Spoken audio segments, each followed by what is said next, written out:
Hello, this is the second recording that I'm making, and in this recording we're going to go over the code. So I won't dive into too much of the nitty-gritty details, but I will give you an overview so that you understand the general architecture that we have for this project. First of all, the first thing that we need to talk about is there are two core services that we worked on for the first release. The first service is the simulator service. So this simulator project is written in Golang and it has all the actual simulation code. So simulating the DFA with no GUI is done through simulator service. This service right now has a very simple REST API. In the future, we want to add a WebSocket API so that you can step through the execution of a machine as it processes an input in an efficient way. Right now, the only functionality that it provides is you send it a machine with an input string and it runs a simulation. This app is organized in a very simple and flat way. There's a core folder. In the core package is most of the actual code for the app. The main function for the app is in app.go in the root of the project. In this main function, this is where we're actually instantiating most of the objects that we need during the runtime of our application. These objects, some of them depend on each other.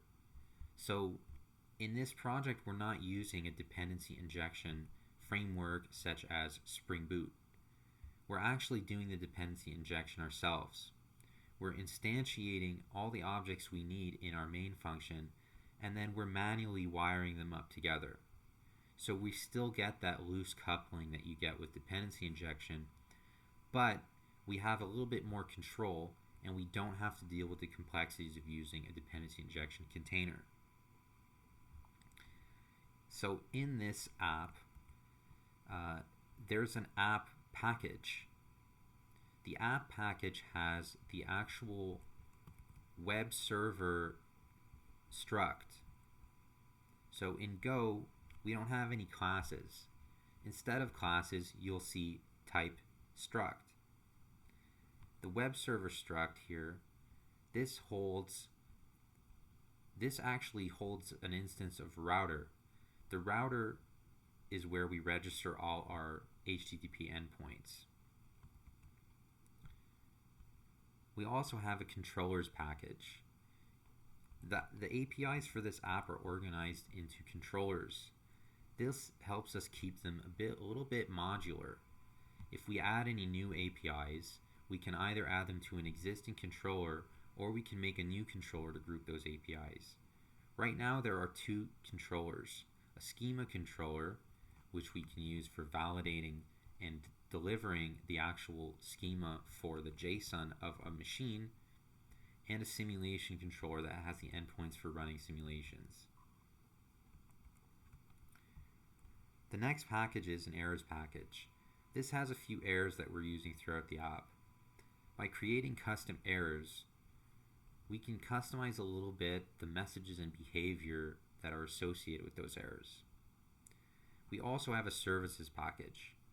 The app is organized in a kind of three-layer architecture, basic web app structure.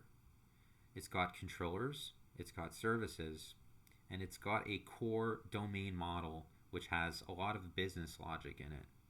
Our domain model is in the simulation package. At the root of the simulation package, we have some interfaces. This is where the core interfaces for the app are located. There's a machine interface, a simulation interface, and a simulator interface. Those three interfaces are the core of the simulator project. On my left here, we also have Machinist UI repo. This repo, there's not as much to discuss in terms of architecture, but the code is a Next.js app, which is React, and it's basically all JavaScript. The JavaScript code in this project gets built up and packaged as static files that we can serve to the user. The benefit of packaging the app as static files is that we can deploy it very easily on any service that supports hosting static files. Also, the files that constitute the web app can be cached by a CDN. We organize most of the app in this components directory underneath the source directory. In the source directory, we've got all the components that constitute the actual web app that we saw in the first video. If I can find the web app here, I think we closed it. So anyways, that's pretty much it in terms of the code. Feel free to browse it.